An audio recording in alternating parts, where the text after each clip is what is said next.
Nous sommes sur un sujet important. Depuis dimanche passé, on est en train de voir comment plus ou moins être efficace en ce qui concerne le domaine professionnel, social et tout ça. Dimanche passé, on a abordé cette question avec la vie de Néhémie. Donc, Néhémie, le chapitre 2. Écoutez très bien ce que je vais expliquer ici. Verset 13. Néhémie reçoit la mission de retourner à Jérusalem, construire les murailles. Et un jour, il dit qu'il est sorti de nuit, sans le dire à personne. Personne ne savait où il allait. Et la Bible précise que le lieu où il est parti, là, même son cheval ne pouvait pas le suivre. Il y a les endroits où tu dois partir, même ta voiture ne doit pas te suivre là-bas. La voiture, le cheval de lui, c'est quoi? C'est la voiture. C'est la moto, c'est le vélo. Il y en a, ils sont les patins. Il y a des endroits où tu vas, ça ne va pas te suivre. Lis le verset 13. Je sortis de nuit par la porte de la vallée, et je me dirigeais contre la source du dragon et vers la porte du filet, considérant les murailles en ruine de Jérusalem et réfléchissant à ces portes consumées par le feu. Amen. Amen. Frères et sœurs, on ne réussit pas au hasard. En fait, quelqu'un qui a réussi par le hasard, il va échouer par le hasard par la suite. Il va chuter par hasard. Quand tu ne sais pas ce qui t'a fait monter dans une certaine dimension, tu ne sauras aussi ce qui t'a fait descendre de la même dimension. Être spirituel, ce n'est pas faire certaines choses. C'est savoir ce que tu fais. Écoutez-moi bien. Quelqu'un de spirituel, ce n'est pas quelqu'un dont les événements vont être des surprises. Mais c'est quelqu'un qui sait que par telle méthode et tel moyen, je peux arriver à tel résultat. Il y en a, ils vivent des choses, souvent même des expériences spirituelles. Et ils ne savent pas ce qui a provoqué ça. Donc, ils vivent ça au hasard. Maintenant, si tu lui dis, est-ce que tu peux m'enseigner comment tu fais pour ça? Il ne sait pas. Et c'est dangereux de vivre des expériences ou d'avoir des capacités et qui se manifestent sans que je ne sache comment ça marche. La spiritualité, c'est de pouvoir expliquer ce que tu vis. Quelqu'un m'a demandé sur le live TikTok la semaine passée, une femme de Dieu, elle m'a dit souvent, elle a des interventions sur les gens au hasard. Elle dit que est-ce que c'est la parole de connaissance? Je lui ai dit que non, ce n'est pas la parole de connaissance. Je lui dis, ce sont des manifestations qui te donnent de savoir que tu peux manifester la parole de connaissance. Quand est-ce qu'une capacité devient un don spirituel? Écoutez bien, c'est quand je peux le faire consciemment et le transmettre. Amen. Vous voyez les choses que vous parlez sur les gens, ça marche. Il dit que bon, ce que tu as dit, c'est la vérité, tout. Ne dis pas encore que tu prophétises. Tu prophétises quand tu peux le faire expressément et l'enseigner à quelqu'un. On appelle ça don spirituel. Quand je te fais un don, tu sais ce que je t'ai donné, non? On peut te faire un don, Dieu ne sait pas ce qu'on t'a donné. Et quand on t'a fait don du jour, tu peux aussi donner la chose à quelqu'un. Donc un don spirituel, c'est quelque chose que je peux expérimenter volontairement et que je peux transmettre aux gens. Amen. C'est pas que je suis souvent là et ça se manifeste, je ne sais pas ce qui se passe. Écoutez, soyez très attentifs. Néhémie dit que, écoutez très bien, Néhémie est envoyé par Dieu. Il a la recommandation du roi. Ne vous laissez pas berner par le fait que vous parliez en langue et vous connaissez quelques personnes dans la société. Ça ne suffit pas pour réussir. Pour réussir, il y a des choses que tu dois faire personnellement et seul. Donc Néhémie savait ces choses. Et la Bible nous dit qu'il est sorti à quel moment? Dans la nuit. Je vous en supplie, mes frères, je ne le dirai jamais assez. La vie d'un homme spirituel, c'est la nuit. La journée, ce sont les activités, monter, descendre. On bâtit sa vie la nuit. Donc toi qui as un sommeil excessif là, tu détruis ta vie. Regardez ceux qui dorment beaucoup. Leur vie dort aussi. Ta vie sera l'image de tes nuits. Il est sorti la nuit par quel moyen? Par la porte. Clique sur le mot porte. Vous qui avez la Bible secondes, cliquez sur le mot porte.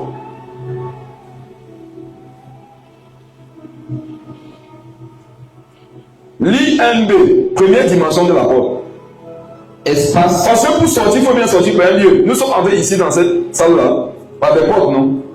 Personne ici n'est venu par le plafond, ou par l'intérieur de la terre. Nous tous nous sommes passés par une porte.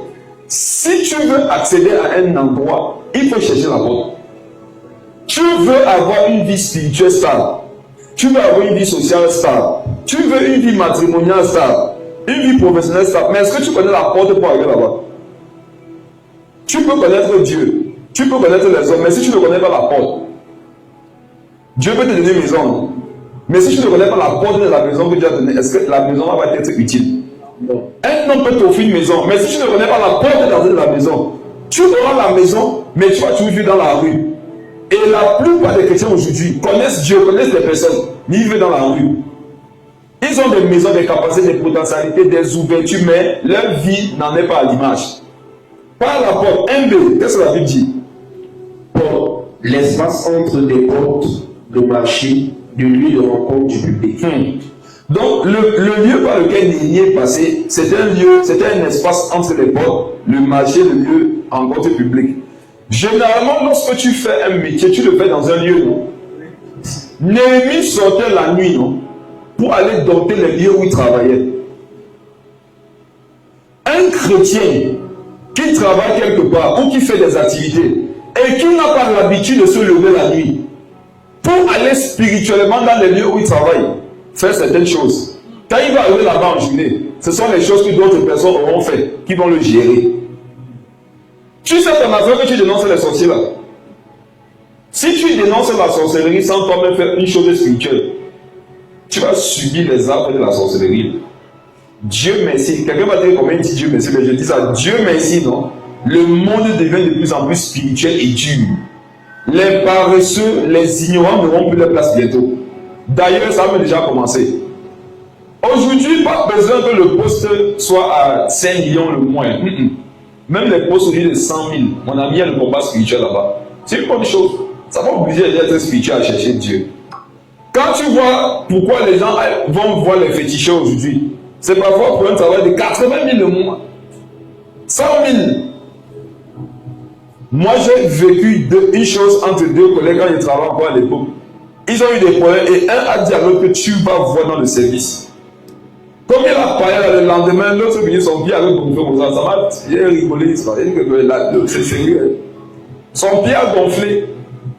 Un métier où il ne gagne même pas 200 000, 300 000, 400 000. D'ailleurs, mon s'entretrouve avec les fétiches. Maintenant, tu es un enfant de Dieu ignorant qui croit que comme il parle en langue. Comme un jour, on l'a baptisé par les messieurs, là arrivé. Il dort la nuit. Pendant que les enfants des autres veillent avec les formules. Et tu crois que tu vas réussir là-bas. Tu auras Dieu. Tu auras la connaissance de ton patron, on va te renvoyer un jour. Est-ce que vous savez que c'est une honte lorsque dans un service, on veut renvoyer ses enfants et tu vas renvoyer? Et vous pensez souvent que ce sont les persécutions, la volonté parfaite de Dieu. Ce n'est pas souvent la volonté de Dieu, ni son plan pour ta vie. C'est que toi, tu es faible spirituellement. Quand il faut renvoyer là, on se base sur certains critères. Or, il y en a, ils sont tellement imposants spirituellement que quand tu dois envoyer, tu ne le vois même pas. C'est quand tu fais l'envoyer, tu dis que mais toi, tu étais là, je n'ai pas vu comment. Il était caché quelque part. Il allait où? Au niveau du marché, le lieu de rencontre publique. Le lieu du marché, c'est où on fait le commerce. Et n'entendez pas commerce, mais pas Amsterdam. Toute activité qu'on fait, c'est un commerce. Quand la Bible dit que Satan a été un commerçant au ciel, je sais pas si vous avez lu ça. Satan vendait quoi? Qui a dit Satan vendait quelque chose? Mais la Bible dit qu'il a fait un commerce au ciel. Le commerce que Satan faisait, c'était de dire aux anges que venez avec moi, on va se rebeller contre Dieu. Quand je vais m'établir au-dessus de lui, je vais vous donner des places. C'était un commerce. Donc le fait d'avoir un collègue là-bas, là, c'est un commerce. Et on dit lieu de rencontre publique. Ça veut dire que partout où il y a des activités professionnelles, commerciales qui se passent, où il y a des rencontres publiques. Public, ça peut être juste avec ton collègue au bureau. Hein. Mon frère, c'est un lieu que tu dois dominer spirituellement. Et on fait ça comme la nuit. Tu te lèves la nuit. Maintenant, quelqu'un devrait me demander comment est-ce qu'on fait ça. C'est simple. Tu te lèves la nuit par exemple. Tu pries. Mais après la prière que tu as adressée à Dieu, tu dois parler. La vie et la mort se boit de la langue. Quiconque l'aime en mangera les fruits. Tu parles à la terre de ton travail. Ce sont des choses spirituelles. Et ces choses-là ont des oreilles. En fait, mes frères et sœurs, tout vit. Jésus disait que si des hommes se taisent pour ne plus l'adorer, les pierres vont crier.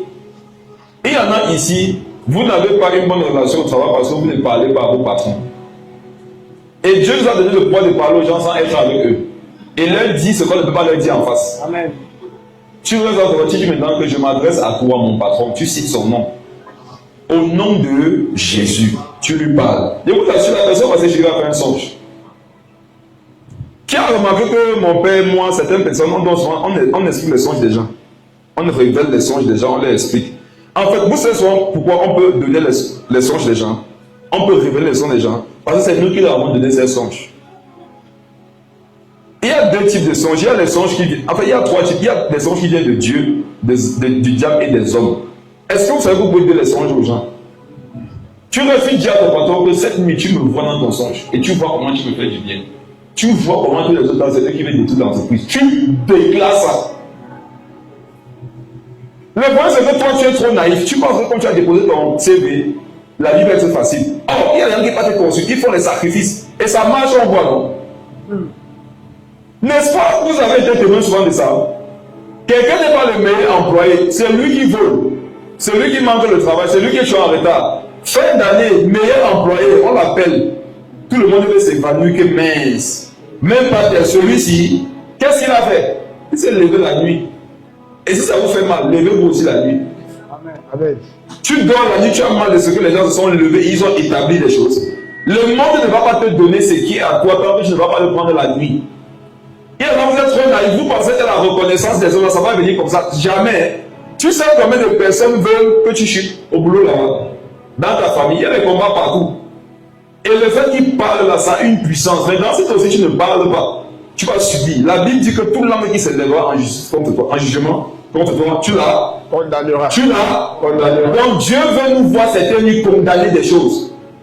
Dieu nous a donné le pouvoir de condamner certaines injustices au travail. Si tu ne condamnes pas ça, tu vas subir. Et ce sont les païens, ce sont les injustes qui vont avoir les bénéfices. Deuxième chose, 1C. Dans la première dimension, c'est la dimension publique là, où je charge n'importe qui. 1C dit quoi? Porte. Porte du palais du château royal, temple ou du tabernacle. Très bien, ça veut dire que maintenant, même pour accéder à des portes élevées là, ça se gère quand? Ça se gère la nuit. Et Dieu ne peut pas te donner accès à certains châteaux.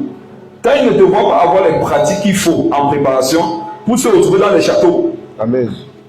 Quand tu dis que tu aimerais que Dieu te fasse monter dans ta vie professionnelle, ta vie sociale et tout ça, mais tu n'es pas en train de faire certaines pratiques pour Dieu, tu n'es pas en train de prier, tu es en train de faire des souhaits. C'est un peu comme le 31, tu as dit bonne année. Ton année ne va pas être bonne parce qu'on t'a dit bonne année. Vous comprenez? Ton année va être bonne parce que tu vas appliquer les principes qu'il faut appliquer pour qu'une année soit bonne. Troisième dimension, 1D. Des cieux. C'est bon. Donc il y a la dimension avec n'importe qui, il y a la dimension avec les rois, mais il y a la dimension avec les esprits. Donc Néhémie, la porte par laquelle on dit que Néhémie est passé là, c'est une porte par laquelle il pouvait dominer au niveau des hommes, dominer au niveau des rois et dominer au niveau spirituel. Est-ce que donc tu as une vie spirituelle la nuit? En fait, si on filme comment tu dois la nuit, on peut savoir si toi si tu as une vie spirituelle. Il y a dans votre position la nuit quand vous dormez.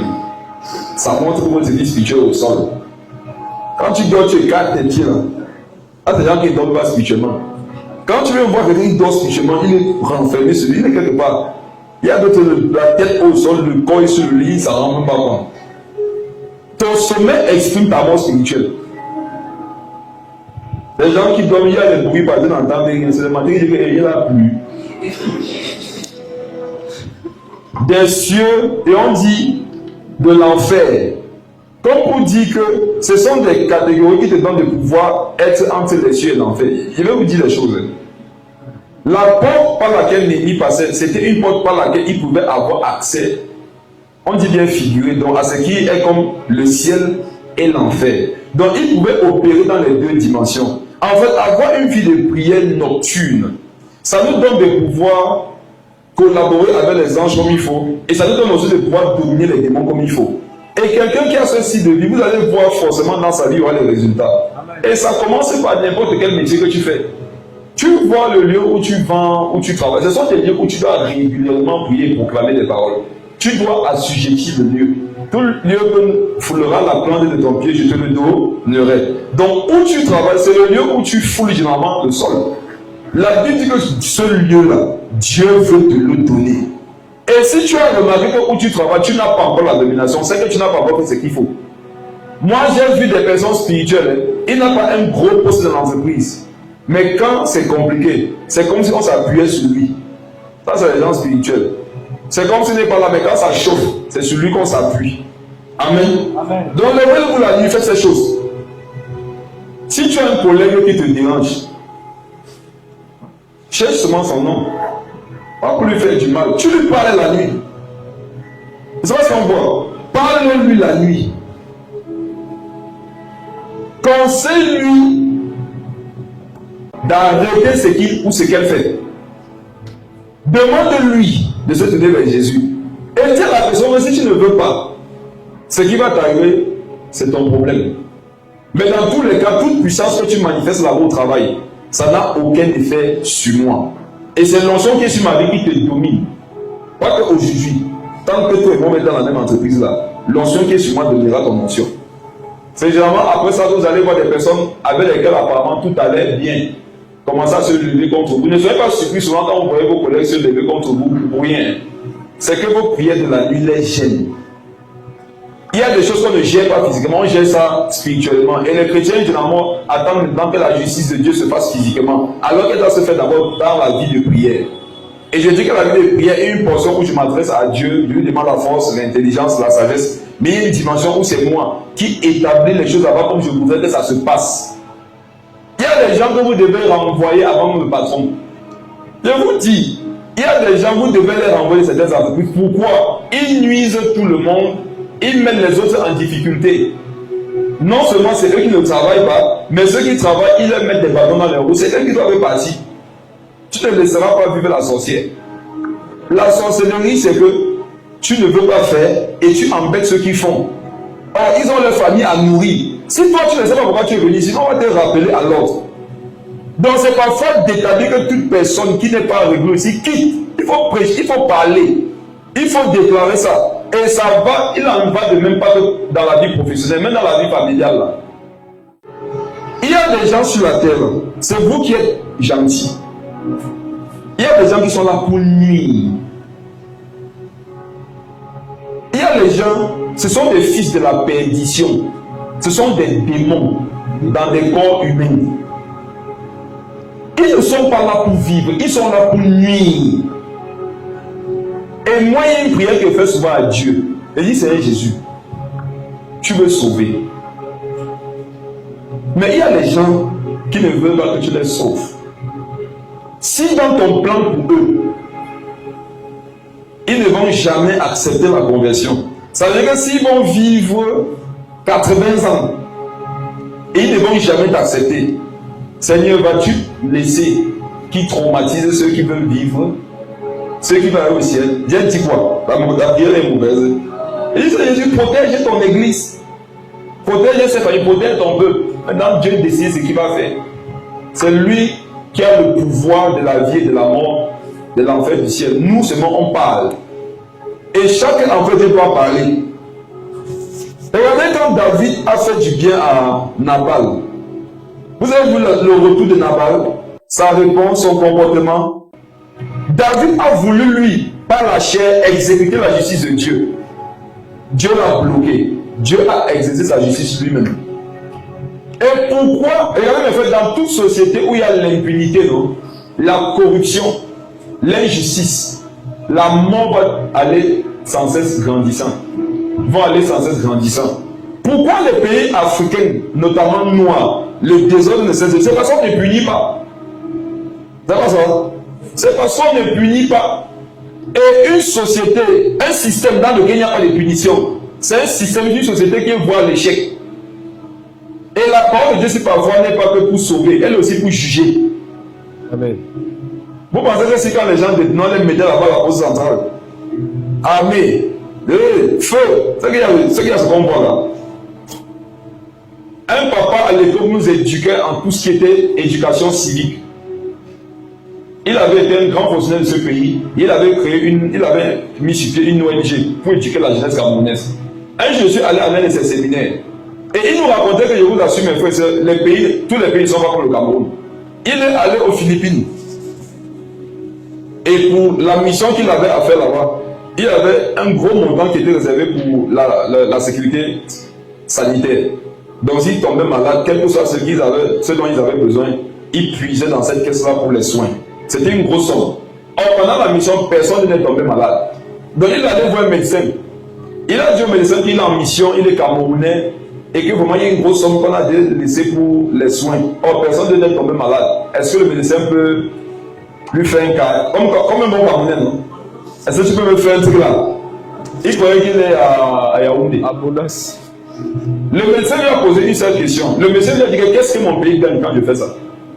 Il dit que c'est ce que le monsieur lui avait demandé. Qu'est-ce que mon pays gagne quand je fais ça? Pour dire que tu es en train de voir une échelle à ton niveau. Moi, je regarde une échelle nationale. Le monsieur n'a rien fait. Il dit qu'il est rentré, bien qu'il était encore bien corrompu à cette époque. Ça lui avait parlé. Ça l'avait éduqué. Mes frères et sœurs, si vous voulez regarder dans la vie seulement à votre échelle, vous ne serez pas efficace spirituellement parlant. Il faut regarder à l'échelle nationale. Amen. Je ne suis pas d'accord avec le fait que quelqu'un vive 90 ans. Pendant les 90 ans, il tue, il viole, il détourne, il condamne. Les gens qui veulent marcher avec Dieu, les gens qui auraient pu être sauvés, non, mon ami, tu vas quitter la terre. Jésus a dit quelque chose dans Matthieu 3:23. Il a dit, pharisiens, hypocrites, vous n'allez pas au ciel. Vous empêchez. Et vous empêchez même ceux qui voudraient y aller d'aller. Cette parole m'a toujours choqué. On comprend par là qu'il y a des personnes, mes frères, qui veulent être sauvés, mais ils ne seront pas sauvés. Pourquoi? Parce qu'il y a des personnes qui les bloquent le ciel. Si on veut sauver ces personnes, on fait comment de ceux qui les bloquent? Mais vous devez bouger. Vous dites que vous allez bouger. Vous devez bouger. Les chrétiens de cette génération doivent savoir que le monde dans lequel on vit là, sur le plan professionnel, il y a la guerre. Et la guerre est réelle. Et vous ne devez pas vous laisser faire. Vous devez vous lever la nuit, prier, proclamer des paroles, déclarer des choses sur vos travaux, sur le lieu du travail, sur tes collègues, sur le patron, parlez-leur. Vous pouvez les pousser à faire votre volonté. Toi, tu veux une promotion et tu restes aux tu attends et tu penses que parce que tu as bien travaillé, on va voir, on va te donner la promotion. La promotion ne vient pas forcément parce que tu as bien travaillé. La promotion vient parce que tu as bien travaillé et tu as pris la promotion. Il y a des choses dans l'escriture qu'on ne te donnera pas, à moins que toi-même tu viennes te servir. Ça toi de te dire prendre la chose. L'ange disait à Jean que prends. Attends pas qu'on te donne. Viens prendre. Il y a des choses que Dieu donne, il y a des choses que Dieu laisse. Quiconque peut venir, il prend. Quand celui qui a soif vienne et fasse quoi? Prenne de l'eau. Amen. Deuxième chose que je voulais vous montrer. Nous sommes toujours dans le chapitre 2, au verset 3. Regardez comment la parole de Dieu est magnifique. Il y a eu combien d'opposants principaux à Néhémie par rapport à la construction qu'il voulait faire? Si vous étiez attentif dimanche et si vous aviez lu, Néhémie a eu combien d'opposants principaux? Parlez fort. 3. Il y a qui? Sanballat, Tobija, Geshem. Amen. Quand tu fais une méditation poussée dessus, tu te rends compte que dans la vie de tous les jours, sont vraiment les trois ennemis à une croissance, à la réussite sociale. Allons voir ça. Verset 19. Commençons avec Sanballat. Sanballat. Oui, qu'est-ce que ça veut dire quoi? Sanballat veut dire quoi? Si. Sin en anglais c'est quoi? Le péché. Donc, la première chose qui peut te donner de la réussite à ta vie, c'est quoi? C'est le péché. Parce que celui qui est en charge du péché, la Bible dit que c'est un voleur. Satan vole la vie que Dieu voulait que tu aies lorsque tu vis dans le péché. Et lorsque tu as l'impression que tu réussis, alors que tu es dans le péché, laisse-moi te dire que c'est juste que Satan te fait monter pour que tu puisses mieux tomber.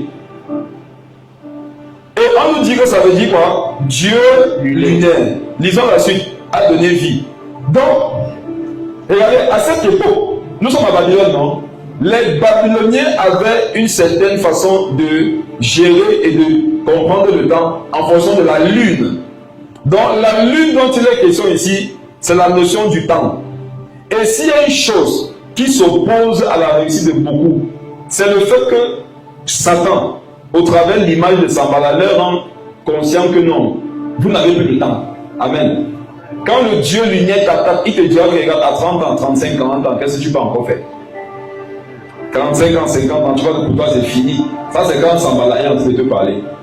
Quand Sambala te parle, il te fait toujours croire qu'il se fait trop tard pour toi. Tu ne peux plus t'en sortir. Wow. Sambala te dira que normalement à ton âge, si tu devais avoir tel diplôme, mais comme tu n'as pas ce diplôme, ce n'est pas sûr que tu t'en sortes. Ce n'est pas sûr que tu t'en sortes. C'est pas sûr. Sambala, c'est le Dieu lunaire.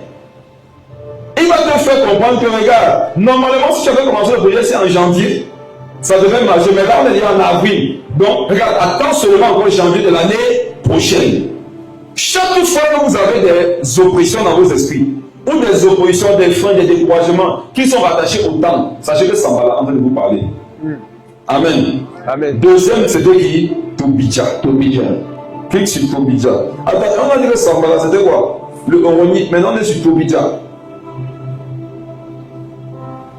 Tobidja, ça veut dire quoi? L'Éternel est bon. L'Éternel est bon. Regardez l'Éternel, ça veut quoi? Petit E. Ça veut dire que l'Éternel dont il est question, ce n'est pas le Dieu d'Abraham, d'Isaac et d'Israël. C'est un autre Dieu. On a dit Tobidja, le serviteur ammonite. Or, quand tu cliques sur ammonite, on te fait comprendre que c'est Ammon. Vois Ammon. Grand peuple tribal. Et mes frères et soeurs, il n'y avait pas pire à l'époque que les ammonites.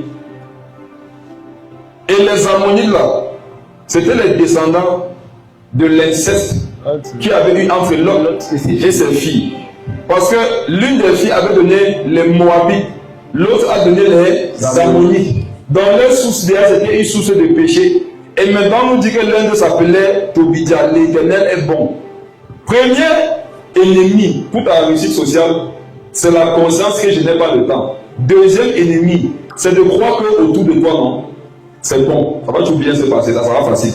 C'est ça, Tobidja. Tobidja va te dire que ne t'inquiète pas, ça va.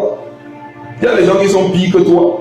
Tu vas voir que toi, quand même, tu es quelque part. Alors, quand le Seigneur voudrait que tu réussisses, il va toujours te donner la conscience que tu n'es pas encore où il faudrait être. Quand vous avez une petite victoire, une petite réussite, et vous écoutez une voix, vous félicitez pour le petit là. Ce n'est pas Dieu, c'est Tobidja. Tobidja sait que si tu es satisfait de cette réussite, tu ne vas pas aller plus loin. Tu as un salon de coiffure, on ne peut plus dormir. Alors que dans le plan de Dieu, tu devrais avoir un salon de coiffure par quartier. Ça veut dire que si Tobidja te parle, il va te dire que waouh, tu as réussi. Si tu peux demander à Dieu, Seigneur Jésus, est-ce que j'ai réussi? Est-ce que tu as d'abord commencé quelque chose? Dieu parle contrairement à la voix de Tobidja et la voix de Dieu nous pousse toujours de l'avant. Si tu as remarqué, voici comment on peut reconnaître aussi un homme spirituel. Il n'est jamais satisfait de ce qu'il a. Ce n'est pas l'ingratitude. Un homme spirituel est reconnaissant de ce qu'il a déjà, mais il en veut plus. Vous comprenez? Et Dieu a même fait l'homme avec cette mentalité. Un homme normal n'est jamais satisfait. Et quand tu es satisfait de tes petites réussites, c'est Tobidja qui te parle pour que tu ne désires pas plus, pour que tu ne fasses pas plus. Or, quand tu vas prier, si Dieu veut te montrer ce qu'il attend de toi, tu vas être surpris. Il y en a des grands dans ce pays. Mais Sambala va dire que regarde, tout ça va se faire quand il n'y a plus le temps. Et Tobidja va te dire que le niveau au moment où tu es là, il y en a beaucoup qui ne sont plus là-bas. Ce sont des esprits impurs. Et ce sont de grandes oppositions à la vie professionnelle. Il y en a, ils ont eu la licence. Tobidja dit que waouh, dans ta famille d'abord, personne n'a eu la licence. Mais si tu parles, Dieu va te dire que je veux que tu aies le doctorat. Toi qui es arrêté avec les études, toi qui es arrivé à un certain niveau professionnel, tu ne veux pas plus ça. Qui t'a demandé de t'arrêter là-bas? Qui t'a demandé d'arrêter là-bas? Est-ce qu'après ce que tu as fait, il n'y a pas plus? Est-ce qu'il n'y a pas plus? Nous devons chercher plus. Amen. Il faut chercher. Tu es même obligé de chercher plus. Tu es d'abord où? Tu es obligé même de chercher plus. Où es-tu? Je te dis que toi là, tu es où? Tu vas dire que tu es où? Donc, ton médiateur va te dire que non, c'est bon. L'Éternel est bon. Le temps est bon. Vraiment, tout est bon. Dernier, c'est qui? Geshem. Geshem. Pluie adverse. Geshem veut dire pluie adverse. La pluie et les averses, ce sont les principaux ennemis lorsqu'on doit faire une activité dehors, il faut. Ouais. La pluie et les adverses ici, ça représente toutes les difficultés par lesquelles tu pourras passer. Mais la parole peut nous donner cette sagesse-là, c'est de comprendre qu'avant qu'il y ait les pluies et les adverses sur lesquelles nous nous concentrons régulièrement, il y a d'abord deux systèmes de pensée que tu dois combattre. Généralement, nous on se concentre sur les difficultés que nous rencontrons quand on essaye de monter. Mais la Bible précise qu'il y a d'abord deux mentalités avant ça. Quand Sanballat vient faire son travail, quand Tobidja vient faire son travail, il dit, même si la zone est gouttelette, non, tu vois qu'il pleut, il ne peut pas sortir aujourd'hui. Tu ne sors pas à cause des gouttelets, tu sors d'abord parce que tu as écouté Sanballat et Tobidja. Il y a de petites averses qui vont se lever dans leur vie. Ils vont tout arrêter. Ce ne sont pas d'abord les adverses le problème, c'est que tu as d'abord prêté ton oreille aux deux esprits précédents. Mais frère, c'est voilà nos ennemis. Je n'ai pas le temps où il se fait trop tard. Non, le niveau où tu as vu là, c'est bon. Et vraiment, c'est trop dur. La Bible dit dans Proverbe que le paresseux ne sort pas de sa main parce qu'il dit que dehors, il a le lion. Il y en a donc quand il pleut un peu, il voit le lion. Pour eux, ils ne peuvent pas sortir dans de telles conditions pour aller travailler. Mais frères et sœurs, quel est le verset biblique qui a dit que quand il pleut, on ne doit pas sortir à la maison pour aller se battre? Il pleut, donc quand les parapluies, tu auras les clients. Il y a le tremblement de terre, vent les cordes. Il y a des gens qui sont tombés dans le trou, non? Ils ont besoin d'une corde. Toutes les situations, toutes les adverses par lesquelles tu peux passer, ce sont des opportunités où tu peux travailler. Donc, combattez ces trois ennemis de la vie, Sanballat, Tobidja, Geshem. Ne vous concentrez pas seulement sur Geshem. Geshem, c'est le plus faible, je vous assure. Les adversités sont l'opposition la plus faible. Pourquoi? Quelqu'un qui a le moral et le mental, même quand souvent en face c'est difficile, il va avoir le courage de continuer d'avancer. Mais quand tu n'as pas le mental, le moral, une petite difficulté va te mettre au sol. Amen. Amen. Et voulais d'abord revenir sur ces deux choses-là avant que nous continuions. Amen. Amen. On a vu comment Néhémie, dimanche passé, on a vu comment Néhémie a commencé à travailler dur avec le peuple d'Israël. Et on voyait au début du verset que lorsque Sanballat, Tobidja et Geshem ont appris qu'ils ont commencé la construction, ils étaient en colère. Remarquez quelque chose, les mêmes esprits, les mêmes trois personnages-là, quand ils ont appris le projet, ils se moquaient. Je vous assure, mes frères, si vous avez arrêté une activité à cause de la moquerie des hommes, vous n'avez pas été sage. Maintenant, j'aimerais un peu regarder votre niveau de sagesse et de compréhension. Dans la société de tous les jours, de quoi est-ce qu'on se moque? De ce qui est comment?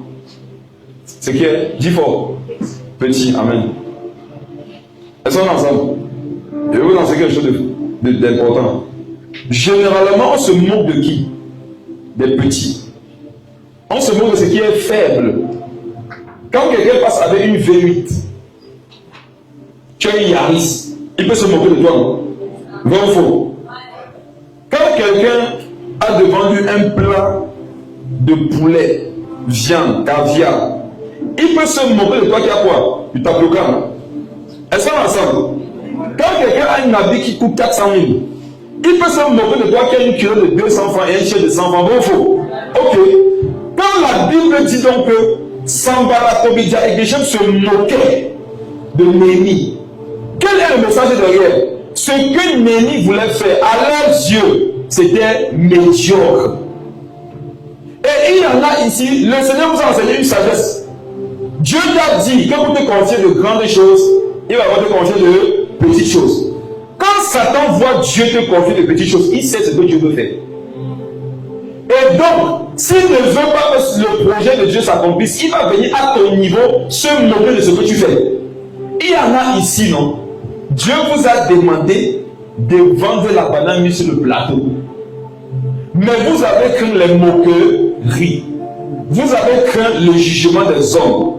Et quand à cause de ça, tu ne fais pas ce que Dieu t'avait mis à cœur, ce qui était rattaché à ça, tu ne le verras jamais. Les moqueries de Sanballat, Tobidja et Geshem nous enseignent que le Seigneur peut te pousser à faire une chose que tu n'avais jamais imaginé faire dans ta vie. Amen. Amen. Je vous ai souvent donné une petite partie de mon témoignage. Moi, je suis dans une famille où je ne manquais de rien. Bon, à une certaine époque, on ne manquait plus de rien. On était à l'aise. 3 voitures au parking, la nourriture en abondance, les frigos, congélateurs toujours pleins, tout ça. Tout allait très bien. Mon avenir sur le plan social était assuré par rapport aux positions familiales, dans le domaine surtout dans lequel on exerçait. Sauf que, je rencontre Jésus en 2011 et maintenant en 2015, Dieu me demande d'abandonner toute cette vie qui était dans le mélange pour me consacrer à lui. Mon frère, ça a tout impliqué. Ça a impliqué que je perds de tout. Il fallait que j'apprenne maintenant comment on cherche le pain quotidien. À cause de cette vie dans laquelle le Seigneur m'avait mise, il fallait que je fasse des choses pour lesquelles Sambalat Tobia Geshem se moque. Exemple, j'ai été technicien de surface pour 48 000 francs le mois. J'ai travaillé dans un kiosque. Je travaillais de 6h à 22h pour 2 000 francs le mois. Je suis par jour, pardon, pour 2 000 francs par jour. Et ça, c'était s'il n'y avait pas eu les manquants. Quand il y avait les manquants, il n'y avait rien. Donc parfois, je partais travailler toute la journée gratuitement. J'étais même allé faire un métier, on devait vendre certains articles. Mais je n'avais pas pu avoir le fonds de départ. Le fonds de départ, c'était 3 500. J'avais cherché 3 500 pendant un mois, je n'ai pas trouvé. À cause de ça, je n'avais pas pu faire l'activité. J'ai travaillé dans un pressing. On me donnait 30 000 francs le mois. Et le pressing était à 1000 francs de taxi par jour. Donc, je prenais le transport, le salaire pour payer le taxi. Et j'espérais seulement que quand les gars vont manger, parce qu'ils mangeaient à midi, ils vont donner ma part. Et souvent, ils donnaient ma part. Souvent, il n'y avait pas. Et pendant ce temps, tu n'as même pas la capacité de payer un loyer. Donc, tu viens chez les gens. Et tu es obligé de subir leurs humeurs. À cause de ça, je pouvais faire 3 jours ici, 1 semaine là-bas, 2 semaines, 1 mois là-bas. Mon frère, venant d'un endroit où tu ne souffrais pas, où tu ne manquais de rien. Vous savez quoi? Quand Dieu veut t'amener quelque part, non? Il va te mettre dans les conditions qui vont permettre à Sambalat Tobia Geshem de se moquer. Si vous vivez la moquerie, c'est un passage. Ce n'est pas votre vie. Soyez calme. Le fait de subir des humiliations, c'est un passage dans la vie. Ne prends pas ça pour te déterminer. Les gens me posent, écoutez, les gens me demandent en fait, bon, où est le Dieu que tu prêches là? Où est ton Dieu? Un jour, j'étais en train de partager l'évangile avec quelqu'un au travail, quand il était technicien de surface. Parfois, il travaillait de 22h à 6h. Les gars partaient en boîte de nuit, ils se saoulaient. Ils venaient, ils vomissaient. Et on m'appelait parti nettoyer. Un jour, je partais nettoyer les vomis des soulages. Et le diable m'a dit que comment ça fait que toi qui ne bois pas, tu nettoies les vomis de ceux qui boivent. C'était des périodes très difficiles. Et ce sont les paroles de Sambalat Tobia Geshem. Si tu n'as pas une communion avec le Saint-Esprit la nuit, tu ne vas pas t'en sortir. Qu'est-ce que je fais souvent les nuits? Pendant qu'il y avait l'oppression démoniaque, je mettais les écouteurs avec les musiques, les enseignements. J'écoutais, j'ai prié toute la nuit en travaillant. Sinon, on demandait d'assurer, tu ne t'en sors pas. Et en plus de ça, Dieu va dans les manières de consacrer. Il y avait des heures parfois de la nuit comme ça, c'était les prostituées qui venaient en vague pour des clients du lieu où tu travaillais. Satan me disait que toi, tu es malade. Tu nettoies les vomis des soulards, tu nettoies les chambres et tout ça pour les prostituées. Où est ton Dieu? Et en quittant la maison, j'avais oublié un jour l'une des clés des voitures, l'un des boucles de l'une des voitures de mon père. Et un jour, j'ai prié, je suis tombé dessus. Satan m'a dit, je rappelle-toi de ton ancienne vie. Il m'a parlé par la clé de la voiture. J'ai dit, souviens-toi. Quand tu pouvais prendre l'une des voitures, tu baladais comme tu voulais. Donc c'est ça maintenant ta vie. Ça c'est la moquerie. Ça c'est la moquerie. Et mes frères et sœurs, vous allez craindre Dieu. Vous allez vous débrouiller dans la vie. Et je vous assure, il y aura des moments où le moyen par lequel Satan va vouloir vous détruire, ça ne sera pas par quelque chose de physique, ça ne sera pas des pensées. Tout ça, ce n'est pas comme si l'esprit est en face de toi, c'est dans ta tête. Sambalat Tobia Geshem, il parle dans ta tête. Et il y en a ici, je sais qu'actuellement, non, vous traversez ça. Il vous demande où est ton Dieu. Vous savez quoi? Dites-lui, ou bien dites-leur, qu'ils vont le voir bientôt. Amen. Il a promis, il se lèvera, même si c'est le dernier. Amen. Parfois, Dieu choisit de ne pas se lever le premier. Le Seigneur peut souvent laisser que ces assis se lèvent les premiers dans ta vie. Tu as l'impression qu'au départ, rien ne marche, c'est difficile. Regarde, Dieu est à la dernière place. Et je vous assure, la fin des choses vaut mieux que son commencement. Pourquoi pensez-vous que Jésus nous a donné cette phrase? La fin du chose vaut mieux que son. Parce que Jésus est la fin. C'est la fin qui va nous dire, toi seulement dans le parcours, sois fidèle. Sois intègre. C'était difficile, mais je ne touchais pas les 5 francs de mon patron. Au niveau de mon service, je n'avais jamais, j'ai dit, jusqu'aujourd'hui, je n'avais jamais rien fait de mal. Par la grâce de Dieu, il est en train de nous amener quelque part. On a organisé un programme dans le même hôtel où je travaillais, la Falaise, ici. Mes collègues voient le responsable de l'événement, Clément Bako. Il s'est dit que quel Clément Bako?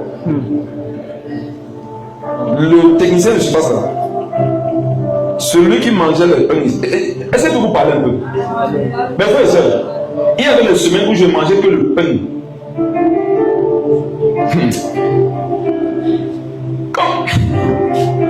Quand je vois vos comportements aujourd'hui, vos manques de fruits, au nom de ce que vous souffrez là, vous ne connaissez pas ce que vous faites. Vous ne savez pas ce que vous faites. La cafétéria ouvrait, le cafétéria, c'est ça? La cafétéria, c'est ça? Ouvrait à 14h. Généralement, on me programmait aux heures où on savait que les autres jonglent. Et c'est pas ce que vous comprenez. Donc, ton chef de service sait que les autres jonglent. Donc, il s'appuie sur toi pour que son service marche bien. Les autres sont là pour pointer, il sait que toi tu es là pour travailler. Et j'arrivais à 14h. Or, généralement, comme le repas c'était à midi, tu venais à 14h, généralement la nourriture était finie depuis 13h. Or, tu n'avais pas de quoi manger depuis le matin. Et parfois, tu venais au travail à pied. Maïma Wada pour 2 chevaux. Parfois, c'était Maïma Wada pour Diemasi à pied. Tu ne dois pas manger à la cafétéria. Et tu dois travailler dur le soir. Mes frères, tu as conseillé avec de nourriture. Tu dois travailler, tu es fatigué, tu as faim. À un moment donné, tu vois les gens du bar-restaurant qui passent pour aller jeter les pains rassis dans la poubelle. Il y a les caméras partout. On te voit manger le pain qu'on partait jeter la bombe à te renvoyer. Donc, je vous parle, j'étais souvent obligé, non, de laisser qu'on traverse avant les camions, on va jeter dans la poubelle. Maintenant, quand j'ai fini de nettoyer, non, en partant vider la poubelle, en soulevant la poubelle pour vider, je prends quelques morceaux rapidement, je mets dans ma poche. Je remonte au monde garder notre matériel, je pars au pôle parce qu'il n'y avait pas de lumière là-bas. Je mange ça rapidement. Je ne donne pas ma bouche, je vous ai continué de travailler. Et dès que tu finis, Dieu te parle sur la vie des gens. Il te demande de partir cocher de manger à quelqu'un. Il te demande de partir prier pour la maladie de quelqu'un. Et la personne t'appelle le lendemain pour te dire que merci. Dès que tu as pris, je suis guéri. Le dossier pour lequel tu as pris là, ça a marché, je vais voyager. Donc, toi, tu es là. Le gars avec qui j'avais déposé mes dossiers, il était homosexuel. Je lui ai réfléchi, il m'a dit que Dieu ne le juge pas. Dès que nous sommes arrivés, on lui a donné le contrat. Moi, l'enfant de Dieu, on m'a donné la serpillère. Il a fait la demande pour qu'on envoie la réception. Le poste que tout le monde convoitait, on a accepté. Moi, j'ai fait la demande pour qu'on m'envoie la viande, on a refusé. Ah. Pendant ce temps, ma famille dit que je suis en train de une secte. Que c'est quel Dieu? Il restait les gens qui pleure. Dès que Dieu dit que tu as fini, il dit que oui, on va prier pour l'église, on va prier pour tel sujet, on va prier. Tu pries pour tes sujets, non, tu ne sens rien. Quand tu commences à prier pour le sujet, tu sens une atmosphère spirituelle autour de toi. Dieu n'est pas sentimental. Hein. Dieu a un plan pour chacun. Tes larmes, tes émotions, ça ne va rien lui dire. Donc, vous à qui Sambala Tobidie Geshem parle là, laissez-les parler. Concentrez-vous sur Jésus. Parce que si tu ne te concentres pas sur Jésus, non seulement ils auront parlé, mais au final, tu n'auras rien. Je te donne un conseil, t'en supplie, ne souffre pas en vain. Pendant que ta vie est Dieu comme c'est Dieu là, consacre-toi. Si pendant que ta vie est difficile, tu jongles encore, tu ne vas rien avoir à la fin. Et regarde comment ma soeur c'est compliqué. Mais tu vas encore jongler le péché pour aller en enfer. Tu auras fait des efforts pour quoi alors? Si c'est Jésus que tu as choisi, non? Là c'est Jésus. Et mes frères, c'est voilà où Dieu forme ses serviteurs. L'école théologique, c'est pas mauvais. L'école biblique, c'est pas mauvais, mais Dieu forme ses serviteurs sur le terrain. Attends, donc tu vas faire partie de l'école biblique, non? Tu es logé, il y a la clim. Vous vous levez comme ça, vous pouvez pécher les gens. On va voir le Nouveau Testament, l'Ancien Testament, l'histoire de l'Église. Et tu sors le diplôme, touche, serviteur de Dieu. Il dit que c'est mauvais. Ça permet d'apprendre. Mais si tu vois que c'est ton diplôme qui fait de toi un pasteur, apôtre, docteur, évangéliste, devant Dieu, tu t'es trompé. Tu t'es trompé. Jésus forme ses enfants au milieu des loups. Il prend ses brebis, les envoie au milieu des loups. Où est-ce que Dieu va te former en tant qu'homme de Dieu? C'est au travail. C'est chez toi, dans ta maison. C'est en société là-bas. C'est ici à l'église. Quand on va te briser, qu'on va t'appeler, qu'on va te presser avec des paroles, des comportements, des attitudes, voilà où Dieu va te former. Et voilà où il y a l'huile. Amen. Amen. Ne cédez pas à la moquerie. Si ce que vous voulez faire dans la vie pour vous débrouiller semble être humiliant pour les gens, ça les regarde. Amen. Vous travaillez, faites quelque chose de vos mains. Proverbe dit tout ce que ta main trouve à faire, fais-le. Or, il y avait, si vous avez trié ce que vous devez faire à cause du regard des gens, et vous étiez ignorant, vous ne saviez pas que ce que vous deviez faire là, c'était la clé pour une porte que ceux qui se moquent de vous ne voient pas. Il y a des choses que Dieu va te demander, ça sera petit comme une clé. Mais n'est-ce pas qu'il y a des petits clés qui ouvrent des chapeaux? Comment est la clé qui donne accès à un chapeau? C'est une petite clé comme ça. C'est pas ça. C'est là parce qu'une maison devient de plus en plus grande qu'on lui donne une grosse clé. Petite clé comme ça, quand tu ouvres ça, ça te donne accès à un château. Il y en a même fait. La petite clé là, c'est cette petite activité que tu es en train de commencer. Comment c'est ça? Pourquoi les chrétiens aujourd'hui ont honte? C'est l'orgueil. La honte, c'est une manifestation de l'orgueil. Quand tu as honte, c'est parce que tu te dis que je suis tel. Il ne faudrait pas me voir comme étant tel. Tu es qui, mon ami? Jésus a raboté le bois. S'il fallait qu'on travaille chacun dans la vie en fonction de sa spiritualité, Jésus devait être charpentier. Jamais. S'il fallait que Jésus ait le poste qu'il méritait, ça devait être quoi? Roi des nations. Jésus maintenant devait être le président de tous les présidents à l'époque. Mais non, non. Il n'était peut-être pas dans un petit village où on ne pensait même pas qu'il puisse sortir quelque chose de bien. Nazareth. Et il faisait quoi? Raboter les bois. Le coup de toc, toc, toc, toc. Avec toutes les compétences et les capacités qu'il avait. Donc, toi qui ne fais pas certains métiers parce que tu te dis que je ne peux pas faire tel métier avec tel diplôme que j'ai. Oh, tu n'as pas encore bien lu ta Bible. Jésus a fait charpentier avec le diplôme de Messie. Jésus avait le diplôme de sauveur. Jésus avait le diplôme de guérisseur. Mais il n'était pas médecin comme tu connais dans la société. Il était charpentier. C'est ça qu'il a fait. S'il te plaît, tes diplômes sur lesquels tu comptes depuis 10 ans qui n'ont servi à rien là, va mettre ça dans une chemise, tu mets en haut de l'armoire. Retrousse les manches, non? Sors. Ne donne pas l'impression aux gens que quand on est devenu enfant de Dieu, sa vie est bloquée. Beaucoup de gens partis faire des filières sans sagesse. Aujourd'hui, ça ne vous sert à rien. Vous voulez forcer dessus. Et malheureusement, on a toujours les chrétiens qui ont le bac, qui partent faire lettres modernes françaises. Vous avez la foi. C'est pour faire quoi avec? C'est pour travailler où? Bien parler. Il y a des filières, si vous savez que vous n'allez pas aller loin dans le parcours d'étudiant là-bas, ça va vous servir à rien.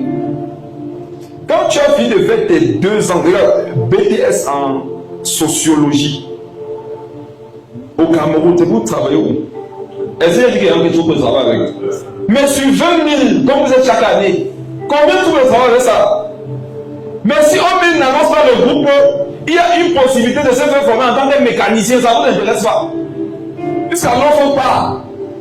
Tu pries à Dieu, tu espères qu'un matin, ça dans le groupe, on va dire, parce qu'il y a un poste ici, assistant de direction de à la BEAC, 4 millions par semaine, ça fait 16 millions le mois. On veut une chrétienne qui a. En fait, tu veux voir un truc avec la description, et regarde, ça ne va pas arriver. Adam, Ève, même dans le jardin, alors qu'il n'y avait pas encore le péché, on a dit quoi? Il faut travailler, entretenir, protéger ça. Et maintenant que c'est compliqué, on va faire comment? Le monde ici sera impitoyable pour ceux qui n'ont pas le sang à l'œil. Je parle avec notre langage. Si quand tu sors là-bas, tu n'as pas les nerfs de réussir, je t'assure, la société va te parler. Regardez, vous n'êtes pas marqué à Yaoundé, comment ça fait chaud. Même la température, on a dit que le dieu lunaire, non? Il va souvent dire au soleil que le soleil augmente la température. Découragez-moi les gens là. Dès que tu prends ton plateau pour sortir, le soleil tape, tu sens ça dans tes nerfs. Et vous dites une chose, vous qui avez les nerfs là, vous allez travailler avec ça, vous avez compris, non? Il y a des gens ici, ils disent que c'est ma santé, j'ai pas une bonne santé. Vous n'avez pas une bonne santé, mais vous honorez tous les mariages, où on vous invite. Vous n'avez pas une bonne santé, mais vous honorez tous les deuils. Vous honorez toutes les cotisations. Vous ne voulez pas honorer ce qui va vous faire réussir. Et mes frères, je vous assure, quand Dieu voit un homme, une femme qui lui appartient, travailler, il a déjà un temps qu'il a marqué dans les cieux. Quand ce temps-là arrivera, personne ni rien ne pourra empêcher que son plan parfait se manifeste. Soyez encouragés. Faites quelque chose de vos mains. Ma propre forme de parcours, c'était pareil. Major de sa promotion, Capien dînait avec le sous-préfet. C'était le sous-préfet. Avec le préfet. J'aime trop le Cameroun. Elle se disait que waouh, je suis major, je dîne avec le préfet. Forcément,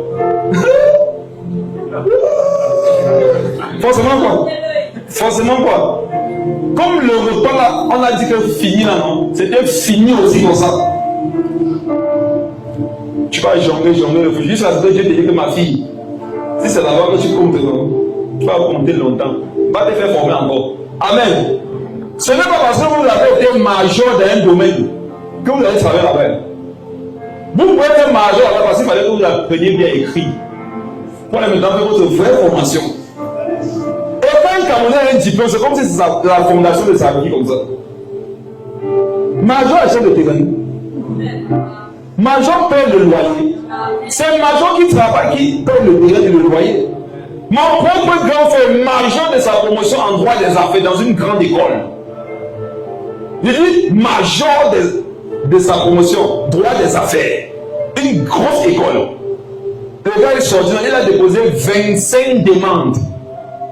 On ne l'a même pas appelé pour l'écouter dans une entreprise. Le jour qu'il m'a raconté, il était en dépression. Il lui a dit que mon petit, ça va aller. Il disait c'est un gars qui a connu la rue, non? En fait, ta vie sera facile quand Dieu t'a fait connaître la bassesse. Où les gens sont découragés, toi tu vois plutôt, tu vois les opportunités partout. Il y en a ici, leur vie a été trop facile. Amen. Ils disaient qu'ils ont faim. Alors que dans leur cuisine, en fait, si dans leur cuisine, il y a 2 macaroons, une banane, une patate, l'huile rouge, le sel. Ça veut dire que les gens disent, oh j'ai faim, il n'y a rien à manger. Quoi? Quand tu étais au front, dès que tu vois là, il y a une personne qui te dit, et si tu mélangeais tout ça? Qui se reconnaît? Il pensait te dire, mon gars, tu as l'inspiration de créer un menu. Tu prends la patate là, le macaron là. Ils n'ont pas le même temps de cuisson, ce n'est pas ton problème. Tu mets ça dans le même truc. Quand c'est un bébé, tu mets lui dans le sel. Tu fais là. Quand tu goûtes, tu comme magnifique. Il y a quelqu'un qui va dire, il y a rien à manger. Mais frère, dans la vie là, Dieu a mis des patates, des macarons, des bananes, de l'huile. Ça à chacun de savoir prendre ça et d'en faire un menu qui va te permettre de survivre. L'avantage des moments de ta vie où c'est difficile, c'est là-bas que Dieu forme ton moral. Et je vous assure, mes frères, regardez ce que vous avez à traverser. Vous pensez que vous êtes porté à l'échec, jamais. Ce que tu as déjà traversé dans ta vie doit être pour toi plutôt un encouragement que si une chose est sûre, c'est que je vais m'en sortir. On ne peut pas avoir traversé ce que j'ai traversé si pour aller échouer dedans. Ne te base plus sur ton passé difficile pour te décourager. Base-toi plutôt sur ton passé difficile pour savoir que je suis avec la quelque part. Et je suis avec le Seigneur, je ne peux pas échouer. Ça va aller, je vais m'en sortir. Tu te plains. Rappelle-toi que hier tu n'avais pas la moto. Aujourd'hui tu as une moto. J'ouvre une parenthèse. Quand on était encore au niveau de Como, La sœur de la maman qui nous avait laissé sa villa pour l'église venait régulièrement au pays de la France. Et un jour, pendant une veillée, elle était venue me dire que Clément, vous êtes une vraie église. Vous savez ce qu'elle m'a dit? Elle m'a dit que je vous ai vu commencer ici. Il n'y avait aucune moto ici. Souvent, quand elle venait maintenant, je voyais une moto, après 2 motos. Elle dit après, j'ai vu une voiture et 3 motos. Après, j'ai vu 2 voitures. Elle voit une évolution. Or, elle m'avait dit une chose. Elle disait que tu vois celui qui est là-bas, vous voyez de qui elle voulait parler. Son neveu qui était avec nous, entre guillemets, et qui avait la vie. Elle dit que tu sais quoi? Lui, il dit que dans sa tête, c'est qu'on va le faire voyager. Il va caler là-bas. C'est ce qu'elle m'avait dit. Elle dit que comment il peut dans une église où on montre ce modèle, lui, il attend la facilité. Elle dit que waouh! Voilà une femme qui n'est même pas au pays, qui remarque. Mes frères et sœurs, regardez, vous-même non, arrêtez-vous souvent, faites un peu le bilan. Dites et reconnaissez que Dieu te soutient. Amen. Reconnaissez que Dieu fait un peu. Des fois, dans ta tête, Dieu ne fait rien, mais regarde, reconnaissez qu'il fait un peu quand même. Aujourd'hui, tu demandes la voiture cale à la colline. Mais il n'y a pas la voiture qui devait caler à la colline. Amen. Amen. Le fait que la voiture cale, ne te focalise pas sur ça. Dis-toi qu'il y a quand même la voiture qui cale. C'est facile de garer au bord de la route parce que le moteur fume. Est-ce que tu vois qu'il y a un moteur? Amen. Tu as quand même ton moteur qui fume. Tu as quand même ta moteur avant qu'il n'y ait pas le carburant. Il y en a qui évoluent qui ne voyagent pas le carburant. Ils ne peuvent pas. Ils sont sans comprendre. Amen. Mais il faut que sachez vous encourager. Tu attends que tu viens t'encourager. Souvent même Dieu ne nous parle pas. Il dit que souvent même Dieu, il ne te parle pas. Toi-même tu peux te parler, non? Même si Dieu ne te parle pas, il t'en parle toi avec sa parole. Dis qu'il avait hier dans la Bible que tu essaies une activité, ça échoue, fais l'autre. Ce n'est pas spirituel d'aller dans la chambre et dire Seigneur Jésus, qu'est-ce que tu veux qu'il fasse? Dieu peut te répondre, mais il vous assure, sur 1000 cas, il répond à des 1000 personnes. Des 1000 personnes, ça veut dire qu'il y a une idée qui concerne ton esprit, ça va vite. Le principe biblique, c'est que réfléchis, débrouille-toi, essaye de. Tâtonne, touche. Et regarde, vends les babouches. Ça ne passe pas, non? Vends les mouchoirs. Ça ne passe pas, vends les gens. Il y a beaucoup de sorciers sur la tête, tu auras les clients. Vends quelque chose. Fais quelque chose, je t'assure. Pendant que tu sois en train d'essayer des choses, tu vas tomber sur l'activité qui va te faire prospérer. Et je vous assure, les activités que tu auras faites avant n'auront pas été des pertes de temps. Elles t'auront enseigné des vertus. Amen. Supposons que tu dois être un magasinier. Mais avant d'être un magasinier, tu as été un coach sportif. Et quand coach sportif, tu es obligé de porter des charges. Hein? Mais ça ne marche pas au fitness, à la salle de sport. On te renvoie. Tu te retrouves magasinier. N'est-ce pas les compétences que tu avais prises quand tu étais coach là? Ça va t'aider à porter les cartons au magasin. Amen. En tombant par là, ça n'aurait pas été un échec ton passage à la salle de sport. Ça aura été une opportunité d'être un meilleur magasinier. Tout ce par contre, vous avez passé, mais vous pouvez vous appuyer dessus pour réussir. Et vous dit, Sambala, Toubidja, Michel, Dieu n'a pas fermé le bouche à la croix, ils vont parler. Et parfois, ça peut même être des chrétiens qui vont te faire des remarques. Hein. Mais en fait, tu sens que ces remarques-là te découragent. Lorsque vous parlez avec des personnes, vous avez l'impression que généralement, quand vous parlez avec elles, après, vous êtes découragé. Ne parlez plus avec ces personnes. Même s'ils lisent la Bible, même s'ils parlent en langue. Il y a quand même le regard qu'ils ont sur ton activité, ça te décourage. Une sœur vend les jus. Même la façon dont tu te comportes envers elle, ce sont des messages que vraiment tu vas échouer. Mais faites attention. Hein. J'ai expliqué ici vendredi qu'un père, une mère, c'est quelqu'un qui sait pousser son enfant. Quelque chose que son enfant fait. Un chrétien normal, un bon frère, un vrai frère, quand tu as ton frère, ta soeur qui s'est débrouillé dans la vie, il voit un article à 500. Tu ne lui fais pas, tu n'achètes pas à 5 000, tu lui fais une offrande. Tu pries pour que ça marche. Regardez mes frères, il y a des petites offrandes et des paroles qui bénissent le commerce des gens. Toi, qu'est-ce que tu fais? Depuis que ta soeur, c'est combien alors? Sorcellerie. Vous discutez sur le prix. Des gens qui commencent de petites activités là, vous n'êtes pas gentil. Et souvent le prix quand tu discutes encore. C'est un crime contre l'humanité. C'est le même quand le truc coûte 100 000 et tu que est-ce qu'il ne faut pas avoir ça à 90 000, ça te met en difficulté. Non! Les chips. Comme vous faites Bertrand. Comment? Si je prends comme 1000 francs, tu as combien de paquets?